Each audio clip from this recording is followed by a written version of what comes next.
সুপরিকল্পিত হবে একটি চক্র, একটি মহল, যারা 1971 সালে পাকিস্তান হানাদার বাহিনীর সঙ্গে যোগ সাজস করে এই দেশের মুক্তিযোদ্ধারা হত্যা করেছিল, তাদের পরিবারদের হত্যা করেছিল, তাদের মেয়েদেরকে তুলে দিয়েছিল খান বাহিনীর হাতে।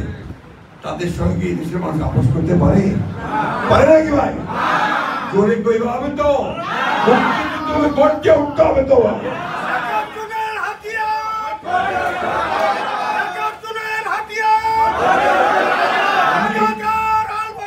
ঠিক আছে, আমি এই কথাগুলো বলতাম বলি না, তারপরে বলতে যে কারণে এরা আজকে দেশটাকে গিরে খাওয়ার চেষ্টা করতেছে, গ্রাস করার চেষ্টা করতেছে।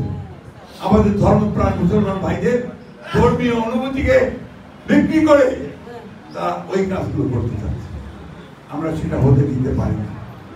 আজকে আমাদের রুখে দাঁড়াতে হবে। আমাদেরকে আমাদের যে মুক্তিযুদ্ধের যে চেতনা, সেই চেতনাকে সামনে আনতে হবে। এবং আমরা এই দেশের মানুষ লড়াই করেছি, সংগ্রাম যুদ্ধ করেছি করে আমরা 71 সালে আমাদের দেশকে স্বাধীন করেছি।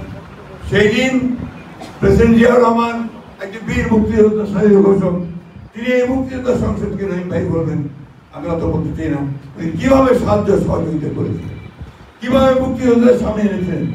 আমাদের ম্যাডাম বেগম খালেদা জিয়া তিনি মুক্তিযোদ্ধা মন্ত্রণালয় তৈরি করেছিলেন। আমরা এইসব ভুলে যাবো না ভাই, তাই না?